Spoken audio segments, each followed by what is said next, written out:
नमस्कार। आज हमारे सामने है बीए पार्ट थर्ड का पेपर फर्स्ट इंग्लिश लिटरेचर का, और पेपर का टाइटल है हिस्ट्री ऑफ इंग्लिश लिटरेचर। और जैसा कि इसका टाइटल बता रहा है, ये हर क्लास के लिए, हर कंपटीशन के लिए इम्पोर्टेंट है। इसमें पूछे गए क्वेश्चंस, चाहे वो एलटी ग्रेड का हो, टीजीटी का हो, पीजीटी का हो, यहाँ तक कि नेट में भी इसमें से कुछ क्वेश्चंस आ जाते हैं।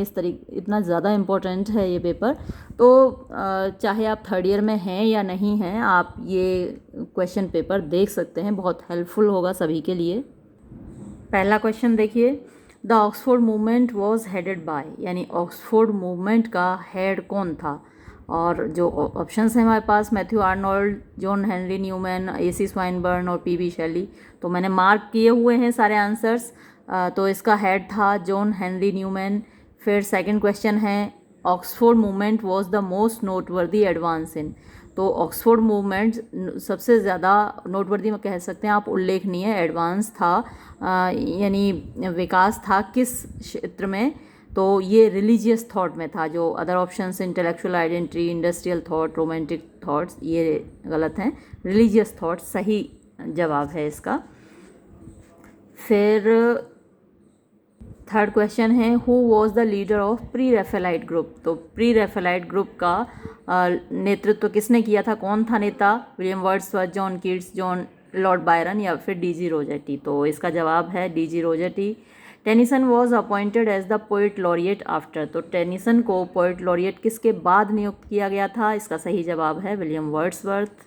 बाकी के ये तीनों जवाब गलत हैं, लॉर्ड बायरन, रॉबर्ट साउदी और none of the above. Fifth question है, who defines poetry as a criticism of life. तो इसका सही जवाब है मैथ्यू आर्नोल्ड। सिक्स्थ क्वेश्चन है, which is Charles Dickens earliest work. इसका सही जवाब है Sketches by Boz. Seventh question, which poem of Robert Browning begins with grow old along with me. ये जो आई है यहाँ पर गलत छपा हुआ है, ये एक्सक्लेमेशन मार्क है। Grow old along with me, the best is yet to be. ये रबाइब एन एजरा है, इसका एक ड्रामेटिक मोनोलॉग रॉबर्ट ब्राउनिंग का, तो उसकी लाइन है ये। तो सही जवाब है हमारा ए। एट्थ क्वेश्चन है, which Victorian poem refers to the theme of human beings unquenchable thirst for knowledge. यानी कौन सी विक्टोरियन कविता है, रेफर्स टू, जो कि संबंधित है द थीम, विषय वस्तु से, ऑफ ह्यूमन बींग्स, इंसानों के, अनक्वेंचेबल, कभी न बुझने वाली, थर्स्ट मीन्स प्यास, फॉर नॉलेज, ज्ञान की। तो इसका सही जवाब है यूलिसिस। मेरे साथ ये पोइम आपने पढ़ी थी। और यूलिसिस की जो प्यास है वो नॉलेज के लिए है, कभी न बुझने वाली प्यास उसमें दिखाई गई है इंसान की।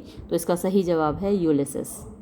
नाइन्थ क्वेश्चन है, which novel wears the subtitle a pure woman. तो किस उपन्यास का उपशीर्षक है अ प्योर वुमन, यानी एक पवित्र स्त्री। तो ये है टेस ऑफ द डियर बर्बल्स, इसका सब टाइटल है अ प्योर वुमन। फिर है, Mary Ann Evans wrote under the pen name. Mary Ann Evans किस नाम से लिखती थी। पेन नेम होता है ना, स्यूडोनिम अपना लेते हैं, छद्म नाम होता है। तो ये जॉर्ज एलियट नाम से लिखती थी। फिर है, John Wycliffe is called. John Wycliffe को क्या कहा जाता है, मॉर्निंग स्टार ऑफ रिफॉर्मेशन। तो सही जवाब है A. Who are called Lollards. Lollards किनको कहा जाता है, और इसका सही जवाब है जॉन वाइक्लिफ और उनके फॉलोअर्स को, उनके अनुयायियों को लॉलार्ड्स कहा जाता है। Next, who began the tradition of revenge play, यानी बदले वाले जो नाटक हैं उनकी परंपरा किसने डाली। इसका सही जवाब है Thomas kid. The name of Shakespeare's birth place. Shakespeare के जहाँ जन्म हुआ था उस जगह का नाम स्ट्रेटफर्ड ऑन एवन। ये शेक्सपियर पर मैंने पूरा एक वीडियो अपलोड किया था उसके लाइफ और वर्क्स पर, तो उसमें वहाँ मैंने डिस्कस भी किया था आपके साथ। ज़्यादातर क्वेश्चंस इसमें से मैंने डिस्कस किए हुए हैं अपने वीडियोज़ में। अगर आपने सारे वीडियोज़ देखे होंगे तो इनको ज़रूर हल कर पाएंगे आप। फिर है, अ डेकासिलेबिक कपलेट इज़ नोन एज। तो इसका सही जवाब है the heroic couplet. Deka syllable आप जानते ही हैं कि एक शब्द के जितने पार्ट्स हो सकते हैं उनको सिलेबल बोलते हैं, और डेका मीन्स होता है 10। तो 10 सिलेबल होते हैं। आयम्बिक पेंटामीटर में होता है, और आयम्ब में 2 सिलेबल होते हैं, पहला अनस्ट्रेस्ड और दूसरा स्ट्रेस्ड। तो ऐसे 5 पेयर कहलाते हैं, आयम के 5 पेयर पेंटामीटर कहलाते हैं। तो उसमें 10 सिलेबल हो गए, तो वो डेका सिलेबिक इसीलिए कहा जाता है उसको। तो जवाब इसका हीरोइक कपलेट हुआ। फिर है which of the following was a movement poet, इनमें से कौन मूवमेंट पोइट था, इसका सही जवाब है टॉम गन। फिर है the narrative technique usually employed by James Joyce, तो जेम्स जॉयस जो नरेटिव तकनीक प्रयोग करता है उसका नाम है स्ट्रीम ऑफ कॉन्शसनेस। ये मैंने इस पर एक वीडियो बनाया हुआ है स्ट्रीम ऑफ कॉन्शसनेस पे, तो वहाँ ये जेम्स जॉयस का नाम आया था। अगर आपने वो वीडियो देखा होगा तो ज़रूर इस सवाल को कर पाए होंगे आप। नेक्स्ट क्वेश्चन है who has been called the leader of angry young man, तो एंग्री यंग मैन जो ग्रुप है उसका लीडर किसको कहा जाता है, सही जवाब है जॉन ऑसबॉर्न। इसका एक नाटक बहुत फेमस है look back in anger, John Osborne का, और यही इसका लीडर भी कहा जाता है। फिर है W.B. Yeats was awarded Nobel prize for literature in the year, तो W.B. यीट्स को नोबेल प्राइज़ लिटरेचर का मिला 1923 में, सही जवाब हुआ बी।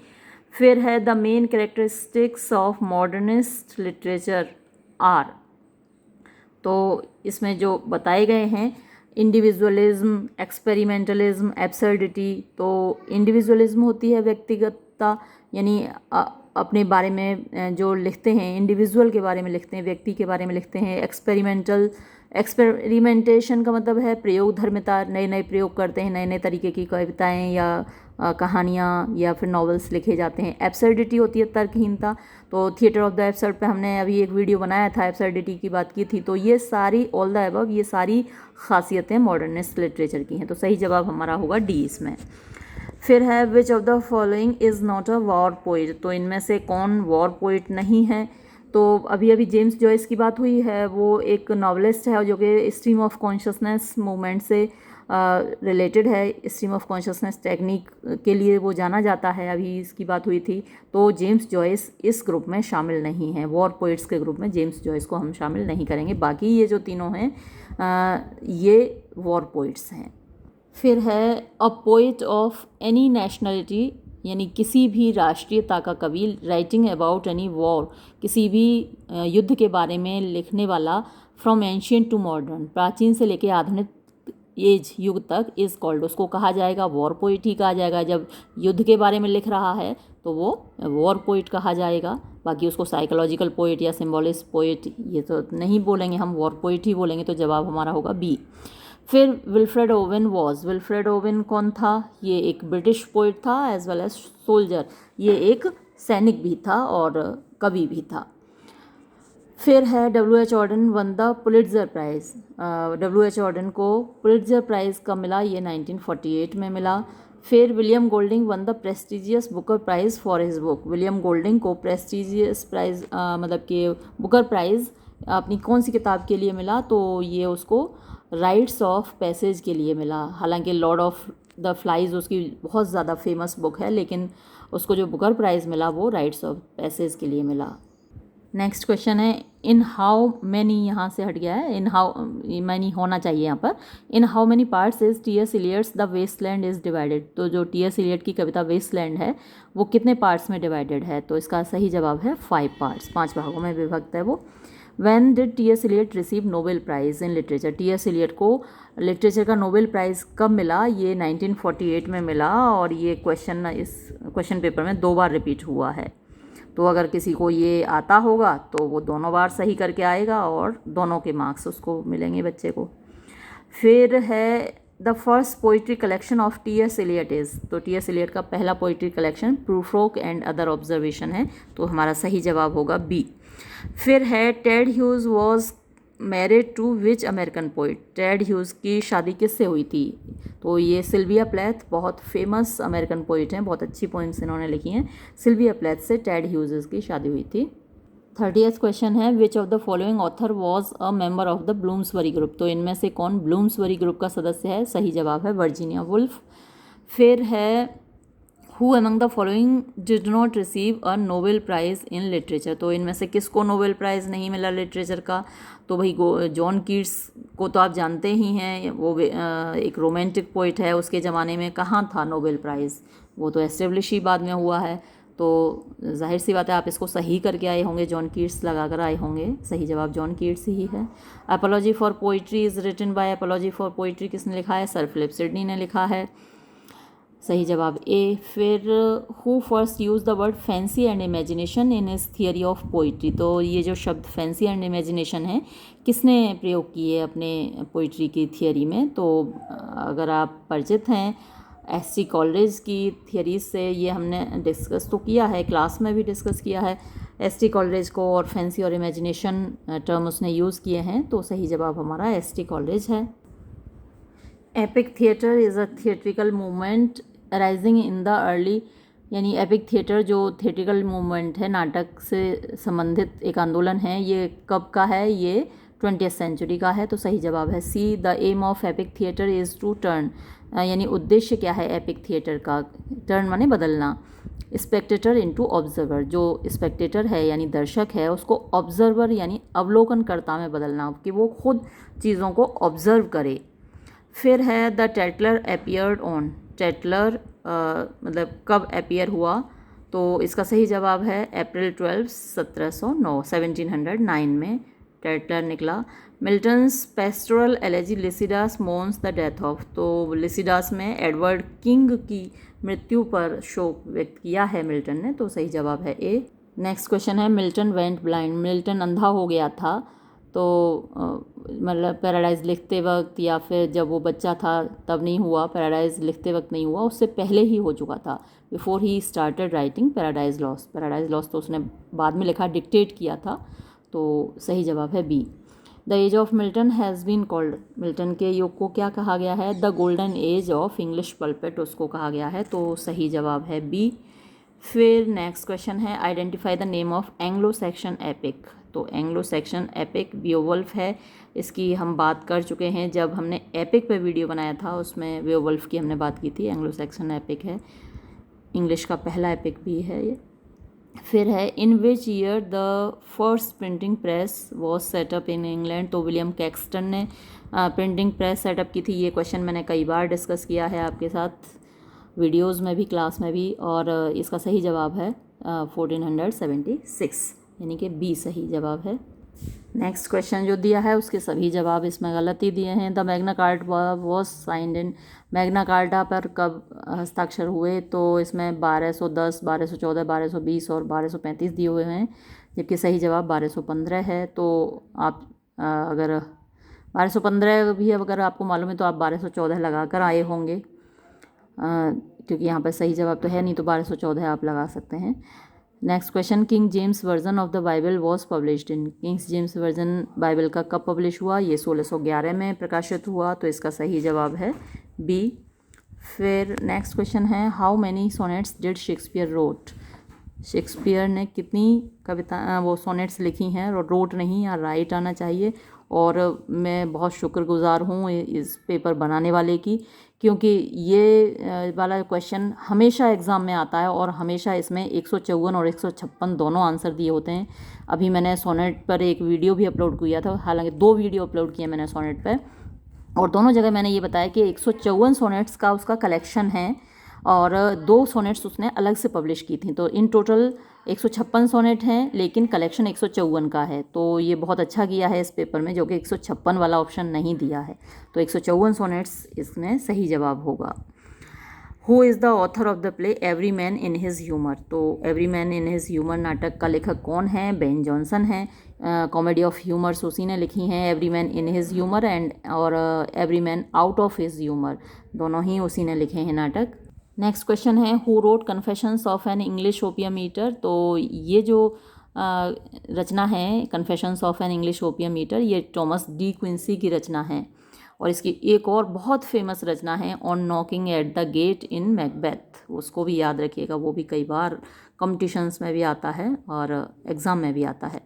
फिर who is best known as the founder of the Tatler and the Spectator, तो टेटलर और स्पेक्टेटर दोनों के फाउंडर के रूप में देखिए ये रिचर्ड स्टील और जोसेफ एडिसन दोनों ने शुरू किए थे, दोनों ने मिलकर, ख़ासकर स्पेक्टेटर दोनों ने शुरू किया था, टेटलर स्पेशली स्टील ने शुरू किया था। तो हालांकि दोनों के नाम नहीं देने चाहिए, या तो एडिसन का देना चाहिए स्टील का, लेकिन हम यहाँ पर रिचर्ड स्टील को ही मार्क करेंगे, क्योंकि टेटलर स्पेशली उसी का था, स्पेक्टेटर दोनों ने मिलकर शुरू किया था। तो जवाब हमारा यहाँ रिचर्ड स्टील सही रहेगा।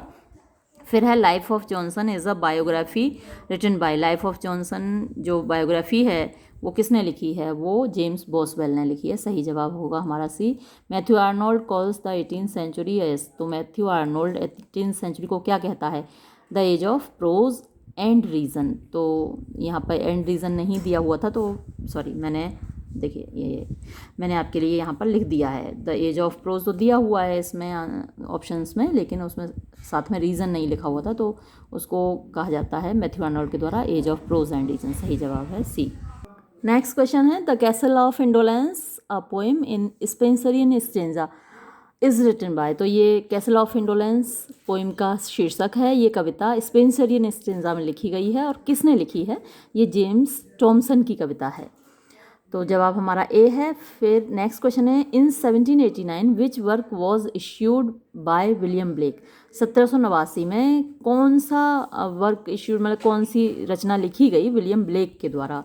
तो 1789 में उसने पब्लिश किया सॉन्ग्स ऑफ इनोसेंस। और 1789 बड़ी फेमस तारीख, बड़ी फेमस साल है, क्योंकि इसी साल को फ्रेंच रिवॉल्यूशन हुई थी, फ्रांस की क्रांति। 1789 को ख़ास तौर पे आप याद रखिएगा, कई बार पूछी जाती है फ्रांस की क्रांति। नेक्स्ट क्वेश्चन है after the death of Robert Southey. Robert Southey की मृत्यु के बाद, इस क्वेश्चन पेपर में डेट गलत दी हुई है रॉबर्ट साउदी की, 1849 दी हुई है, जब 1843 में उसकी मृत्यु हुई थी। तो मैंने ये काट के किया है सही, यहाँ पर लिख भी दिया है आपके लिए। Who became the poet laureate. तो रॉबर्ट साउदी की मृत्यु के बाद पोइट लॉरिएट कौन बना? तो उसकी मृत्यु के बाद विलियम वर्ड्सवर्थ पोइट लॉरिएट बना इंग्लैंड का 1843 में। ये 1849 जो डेट है वो गलत है क्वेश्चन पेपर में, तो सही डेट है 1843 और सही जवाब है विलियम वर्ड्सवर्थ। नेक्स्ट क्वेश्चन है who has often been called the prose Shakespeare. तो प्रोज शेक्सपियर किसको कहा जाता है? जेन ऑस्टिन को। और उसका प्राइड एंड प्रेजुडिस तो आपके सिलेबस में हमेशा रहता ही है, तो जेन ऑस्टिन को प्रोज शेक्सपियर कहा जाता है। और अब इस क्वेश्चन पेपर का सबसे ज़्यादा आसान question, la belle dame sans merci is a ballad by, किसके द्वारा लिखी गई है? जॉन कीट्स के द्वारा। इससे आप बिल्कुल परिचित होंगे सभी, और इस पर वीडियो भी मेरा अपलोडेड है, आपने देखा ही होगा। फिर है which among the following is an elegy written on the occasion of John Keats death. तो जॉन कीट्स की डेथ पर कौन सी एलेजी लिखी गई है इनमें से? क्वीन मैब, एडोनाइस, कुबला खान, टिंटन हैवी। तो जॉन कीट्स की डेथ पर लिखी गई है एडोनाइस। एडोनाइस किसने लिखी है ये भी आपको याद रखना चाहिए, पीवी शैली ने लिखी है। पीवी शैली ने जॉन कीट्स की मृत्यु पर एलेजी लिखी है एडोनाइस। एडोनाइस को ज़रूर याद रखिएगा, पीवी शैली ने लिखी है। फिर है if winter comes can spring be far behind. अगर सर्दी आ गई तो बसंत क्या दूर है? These lines appear in. तो ये लाइन कौन सी कविता में है? ये ओड टू वेस्ट विंड में है, बहुत फेमस लाइन है पीवी शैली की, ओड टू वेस्ट विंड में। फिर है when did the French revolution begin. French revolution कब शुरू हुई? ये इन्होंने इतनी सारी गलतियाँ, अंग्रेज़ी के प्रोफेसर ने ही बनाया होगा पेपर, या तो उन्होंने नहीं की होंगी, प्रिंट वाले ने गलती कर दी होगी, टाइपिंग मिस्टेक रही होगी, ऐसा नहीं होना चाहिए। तो जैसे डिड यहाँ पर जब आता है किसी सेंटेंस में, तो वर्ब की हमेशा फर्स्ट फॉर्म आती है। When did the French revolution begin आना चाहिए। कई सारी जगह ये गलती कर रखी है इस पूरे क्वेश्चन पेपर में, और कई बार बुक में भी मैं आपको बताती हूँ कि ये गलती दे रखी है। तो अभी मैंने फ्रेंच रिवॉल्यूशन की बात भी की थी आपसे, और 1789 इसकी सही डेट है, और उसी साल songs of innocence William Blake ने पब्लिश किया था। तो सही जवाब इसका ये है। नेक्स्ट क्वेश्चन हु इंस्पायर्ड, किसने प्रेरित किया द इंग्लिश रोमांटिक पोइट्स, अंग्रेज़ी के रोमांटिक कवियों को टू रिटर्न टू नेचर, प्रकृति की ओर लौटने के लिए। तो अब इसमें जो नाम दिए हैं William Godwin, William Shakespeare, Rousseau, ये मेरे हिसाब से ये तीनों ही गलत हैं। जो इसका सही जवाब होगा वो होगा विलियम वर्ड्सवर्थ। तो मैंने जो मार्क किया है ये इसका answer none of the above mark किया है। फिर है who among the following is known as the peasant poet. तो इनमें से किसको पीजेंट पोइट कहा जाता है? इसका सही जवाब है जॉन क्लेयर। फिर है which of the following is not written by Charles Lamb. तो इनमें से क्या चार्ल्स लैम्ब के द्वारा नहीं लिखा गया है? तो हेमलेट, आपको पता ही है विलियम शेक्सपियर ने लिखा है, तो इसका सही जवाब होगा हेमलेट। फिर है who coin the term feminism, तो फेमिनिज्म शब्द किसने कोइन किया, मतलब कि किसने पहली बार दिया, तो चार्ल्स फोरियर ने ये शब्द दिया फेमिनिज्म। फिर है फेमिनिज्म एम्स एट, फेमिनिज्म का उद्देश्य क्या है, और इसका उद्देश्य है addressing women's issues with women's perspective, यानी जो महिलाओं के इश्यूज़ हैं, महिलाओं के जो मामलात हैं, उनको महिलाओं के पर्सपेक्टिव से यानी महिलाओं के दृष्टिकोण से संबोधित करना, उन पर चिंतन मनन करना, लिखना उन पर। तो सही जवाब इसका होगा C. What makes Dalit literature different from the main stream literature, तो कौन सी ऐसी बात है जो दलित लिटरेचर को मेन स्ट्रीम लिटरेचर से अलग करती है। अब इसमें जो ऑप्शंस हमको दिए हुए हैं, स्टाइल, कंटेंट और वाइब्रेंट एक्सप्रेशन, ये तीनों ही चीज़ें हैं जो दलित लिटरेचर की अलग हैं मेन स्ट्रीम लिटरेचर से, तो हमारा जो जवाब होगा वो होगा ऑल ऑफ दैम। फिर है what is the aim of Dalit literature, Dalit literature का उद्देश्य क्या है, सबमिशन यानी समर्पण करना, एग्रीमेंट सहमत होना, ऑब्जर्वेशन अवलोकन करना, या फिर प्रोटेस्ट विरोध करना। तो जाहिर सी बात है कि दलित लिटरेचर में दलितों पर हुए अत्याचारों का विरोध किया गया है, तो इसका जो सही जवाब होगा वो प्रोटेस्ट होगा। फिर है according to Marxist feminism, Marxist feminism के अनुसार women's oppression is due to what, महिलाओं पर जो अत्याचार होता है वो किस वजह से होता है, तो इसका सही जवाब होगा इकोनॉमिक डिपेंडेंस, यानी आर्थिक रूप से वो निर्भर हैं पुरुष पर, इसलिए उनका अत्याचार होता है। फिर है हेलेन सीजूस coined which of the following term, तो इनमें से कौन सा टर्म दिया है, हेलेन सीजूस, हो सकता है मैं इसको गलत प्रोनाउंस कर रही हूँ, तो इन्होंने जो टर्म दिया है वो एग्रीकल्चर फेमिनिज्म दिया है, और ये जो टर्म है उन्होंने एक बुक लिखी है द लाफ ऑफ मेडुसा, तो लाफ ऑफ मेडुसा में उन्होंने ये टर्म दिया है। तो ये मेडुसा से आप परिचित हैं, और मेडुसा की हंसी यानी लाफ ऑफ मेडुसा हेलन सिकेस इसका नाम है, जो सही प्रोनाउंसिएशन सिकेस है। तो उन्होंने ये किताब लिखी है जिसमें ये टर्म दिया है agriculture feminism. Next question, who is the father of post colonial theory, यानी पोस्ट कॉलोनियल थियरी के सिद्धांत के जनक कौन हैं, तो एडवर्ड सईद आपके सिलेबस में भी हैं, उन्होंने ओरिएंटलिज्म किताब लिखी है, जो थियरी दी है उन्होंने ओरिएंटलिज्म की, तो उनको और उनकी इस किताब को ही पोस्ट कॉलोनियल थियरी का प्रारंभ माना जाता है, शुरुआत करने वाला माना जाता है, तो सही जवाब इसका हुआ एडवर्ड वाल्डी सईद। फिर है which Shakespearean play has a post colonial theme, Shakespeare के कौन से नाटक में पोस्ट कॉलोनियल थीम है, तो शेक्सपियर का नाटक द टेम्पेस्ट आपने पढ़ा होगा, नहीं पढ़ा है तो पढ़ लीजिए, बहुत अच्छा नाटक है। इसमें जो प्रॉस्पेरो है वो एक आइलैंड पर जाकर कब्जा कर लेता है, और वहाँ का जो मूल निवासी है कैलिबान है उसको अपना ग़ुलाम बना लेता है, उससे अपने काम करवाता है। तो जैसे अंग्रेज़ों ने कॉलोनियाँ बसाई थीं पूरे एशिया में या अफ्रीका में, और लोगों से अपने हिसाब से काम करवाए थे, तो इसको सिंबल माना जाता है पोस्ट कॉलोनियल थियरी का टेम्पेस्ट को, तो सही जवाब होगा टेम्पेस्ट, द टेम्पेस्ट। फिर नेक्स्ट क्वेश्चन है what is the aim of post colonial theory, तो पोस्ट कॉलोनियल थियरी का उद्देश्य क्या है, aesthetic, economic, historical, all the above. वैसे तो मेन उद्देश्य हिस्टोरिकल है, लेकिन उसमें इकोनॉमिक आर्थिक भी है, एस्थेटिक भी है, तो ये सारी चीज़ें ही आती हैं, तो हम इसमें ऑल द अबव ही मार्क करेंगे। फिर है व्हाट इज़ पोस्ट मॉडर्निज्म, पोस्ट मॉडर्निज्म क्या है। अब यहाँ जितनी चीज़ें दी गई हैं, a term use to describe contemporary cultural production, यानी एक ऐसा शब्द है जो कि कंटेम्प्रेरी यानी कि समकालीन, कल्चरल यानी कि सांस्कृतिक प्रोडक्शन जो भी लिखा जा रहा है उसको डिस्क्राइब करने के लिए प्रयोग किया जाता है। A literary movement concern with extreme self reflexivity, तो एक ऐसा साहित्यिक मूवमेंट है, ये आंदोलन है जो कि कंसर्न विद माने संबंधित है, एक्सट्रीम मीन्स बहुत ज़्यादा, और अतिशय सेल्फ रिफ्लेक्टिविटी यानी रिफ्लेक्सिविटी अपने आप को रिफ्लेक्स करना, यानी अपने आप को प्रतिबिंबित करना, अपने बारे में लिखना उसमें शामिल है, तो ये भी है पोस्ट मॉडर्निज्म में। An attempt to break down the barriers between high and low culture, तो उच्च और नीची जो संस्कृतियाँ कही जाती हैं, जैसे यूरोपियन कल्चर अपने आप को हाई मानती है और बाकी एशियन और अफ्रीकन कल्चर्स को वो नीचा मानती हैं, लो कल्चर में शामिल करती हैं, तो इस बैरियर को तोड़ना भी पोस्ट मॉडर्निज्म का उद्देश्य है। तो ये ऑल ऑफ द अबव, ये सारे ही उद्देश्य पोस्ट मॉडर्निज्म के हैं, तो हम जो इसमें मार्क करेंगे वो डी मार्क करेंगे।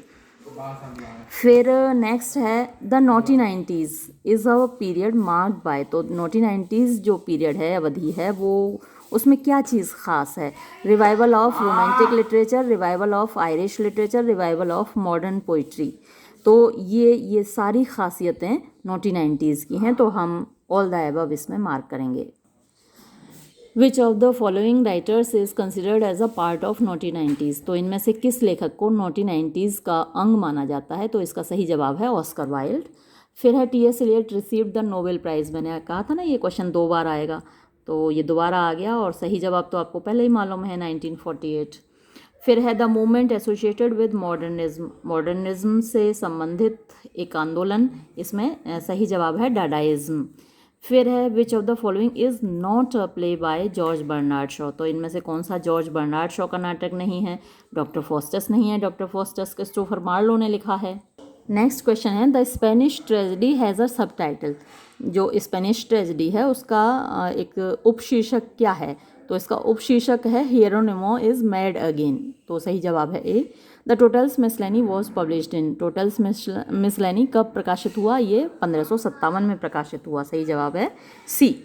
First book printed in English, जो पहली किताब अंग्रेज़ी में प्रकाशित हुई, तो ये कैक्सटन ने पब्लिश की थी, और अभी बात भी हुई कि प्रिंटिंग प्रेस स्थापित की गई कैक्सटन के द्वारा। तो ये पहली किताब जो पब्लिश हुई वो हिस्ट्री ऑफ ट्रॉय है, इसको याद रखिएगा, काफ़ी इंपॉर्टेंट है क्वेश्चन। फिर है miracle plays were based on, तो मिरेकल प्लेज जो आधारित थे वो stories from the lives of the saints, संतों के जीवन पर आधारित थे, उनकी कहानियों से संबंधित थे। फिर है the period of the black death was, तो ब्लैक डेथ क्या है? एक ब्यूबोनिक प्लेग था, प्लेग हो जाता था, उसमें फोड़े फोड़े हो जाते थे पूरे शरीर पर, ये बहुत फैला था इंग्लैंड में, इंग्लैंड में क्या पूरे यूरोप में फैला था, और इसमें बहुत बड़ी आबादी मारी गई थी, करोड़ों लोग मारे गए थे उस ज़माने में। अच्छा, इसका सही जो पीरियड है वो 1347 से लेकर 51 है, 1347 से 1351। अब यहाँ पर जो डेट्स दी गई हैं उनमें ये डेट तो है नहीं, 1348 49 दिया है, 49 50 दिया है, 53 54 दिया है, 54 56 दिया है। तो अब हमारे सामने समस्या ये है कि हम इसमें से क्या मार्क करें, तो अब हम 48 49 ही मार्क कर सकते हैं, बीच वाला मार्क कर दें, क्या किया जाए? या फिर 49 50 को भी मार्क किया जा सकता है। तो मेरे हिसाब से तो ये क्वेश्चन गलत है, और इसमें जो भी आप करके आए हों आपका आंसर सही माना जाना चाहिए, क्योंकि सही डेट्स ये हैं। नेक्स्ट क्वेश्चन है book 7th of the fairy queen was published in, तो फेयरी क्वीन की 7वीं बुक जो पब्लिश हुई थी वो 1596 में प्रकाशित हुई थी, तो सही जवाब होगा हमारा B. Regarding his use of the blank verse who coined the phrase Marlowe's mighty line, तो ब्लैंक वर्स का जो प्रयोग किया है क्रिस्टोफर मार्लो ने, उसको लेके मार्लोज माइटी लाइन यानी ताकतवर लाइन उसकी किसने कहा है? ये बेन जॉनसन ने कहा है उसके लिए, तो सही जवाब होगा हमारा B. The folio edition of Shakespeare's plays are printed in, तो फोलियो एडिशन शेक्सपियर का प्रकाशित हुआ 1623 में। फिर है who among the following is not a part of the university wits, तो इनमें से कौन यूनिवर्सिटी विट्स का पार्ट नहीं है? इसमें जॉन कीट्स नहीं है। ये जो यूनिवर्सिटी विट्स थे 16वीं सेंचुरी के नाटककार थे, जो कि ऑक्सफोर्ड या कैम्ब्रिज यूनिवर्सिटी के प्रोडक्ट्स थे, और जिन्होंने विलियम शेक्सपियर का बड़ा मजाक बनाया था, तो जॉन कीट्स इसमें शामिल नहीं है। Who is considered as the father of poetry in English, तो अंग्रेज़ी में पोइट्री का फादर किसको कहा जाता है? तो इसमें जॉफ्रे चौसर है, जिसने सबसे पहले ईस्ट मिडलैंड डायलेक्ट को प्रयोग करके कविताएं लिखी। तो हालांकि उससे पहले भी कविताएं लिखी गई हैं, लेकिन जॉफ्रे चौसर को फादर ऑफ इंग्लिश पोइट्री कहा जाता है। फिर है Shakespeare's globe theatre was built in, तो ग्लोब थिएटर कब बना था? ये 1599 में बना था, सही जवाब डी है। फिर है Euphues the anatomy of wit was published in, तो यूफ्यूज एनाटॉमी ऑफ विट कब प्रकाशित हुआ, ये 1578 में प्रकाशित हुआ। सही जवाब है B. What a piece of work is man, it is said by, तो क्या खूब रचना है, जो इंसान है क्या खूब रचना है, तो ये हेमलेट ने कहा है। तो सही जवाब है इसका C. Next question, who is called the originator of comedy of manners, तो कॉमेडी ऑफ मैनर्स का जनक किसको कहा जाता है? इसका सही जवाब है शेक्सपियर। शेक्सपियर की एक कॉमेडी है मच एडो अबाउट नथिंग, तो इस कॉमेडी को कॉमेडी ऑफ मैनर्स की शुरुआत कहा जाता है। फिर है the phrase Jacobean drama is related to, तो जैकोबियन ड्रामा जो शब्द है वो किससे रिलेटेड है? वो drama of age of James first, queen Elizabeth की बाद जेम्स फर्स्ट इंग्लैंड की गद्दी पर बैठा और उस दौरान जो ड्रामा लिखे गए हैं वो जैकोबियन ड्रामा कहा जाता है और उसको जैकोबियन एज कहा जाता है। फिर जेम्स फर्स्ट के बाद चार्ल्स फर्स्ट गद्दी पर बैठा, उसके एज को कैरोलाइन एज कहा जाता है। तो इन एजेस का नाम याद रखिएगा, वैसे मैं एक वीडियो में इनको डिस्कस भी कर चुकी हूँ, जैकोबियन एज, कैरोलाइन एज। फिर है Bunyan's the Pilgrim's Progress is a, तो बनियान का ये रचना है पिलग्रिम्स प्रोग्रेस, ये एक ड्रीम एलेगरी है, यानी सपने में देखी गई एक एलेगरी। एलेगरी एक सिंबॉलिकल रचना होती है जिसके दो अर्थ निकलते हैं, एक तो जो जाहिर मीनिंग है और एक छिपा हुआ मीनिंग है, दो मीनिंग होते हैं एलेगरी के। फिर है the term metaphysical was coined by, तो मेटाफिजिकल जो शब्द है वो किसके द्वारा कोइन किया गया, यानी पहली बार यूज़ किया गया, वो डॉक्टर सैमुअल जॉनसन के द्वारा यूज़ किया गया। नेक्स्ट क्वेश्चन है Milton was educated at Christ college, Christ college में मिल्टन की शिक्षा हुई। Where he earn the name, तो वहाँ उनको जो नाम मिला, क्या नाम मिला? द लेडी ऑफ क्राइस्ट, तो उनको लेडी ऑफ क्राइस्ट का नाम मिला हुआ था मिल्टन को।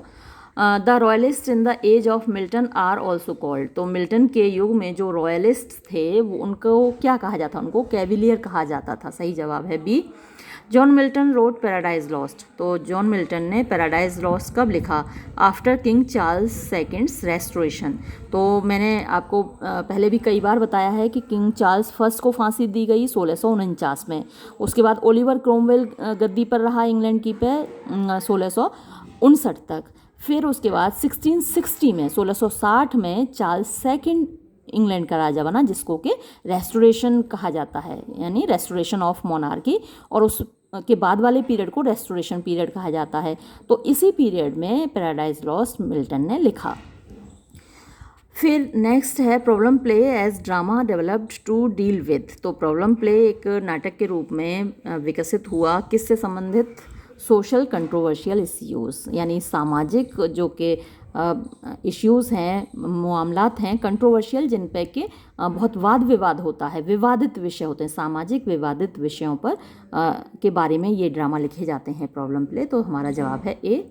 हु एमंग द फॉलोइंग, इनमें से कौन इज़ एन एक्सपोनेंट, यानी एक रचनाकार है ऑफ प्रॉब्लम प्ले का, तो इनमें से सही जवाब है हेनरिक इब्सन। इनका डॉल्स हाउस बहुत ज़्यादा फेमस है।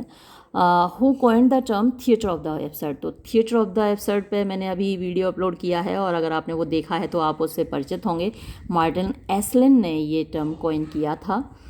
फिर विच of the following play is an example of the theatre of the absurd, तो इनमें से कौन सा नाटक थिएटर ऑफ द एब्सर्ड से का एक उदाहरण है?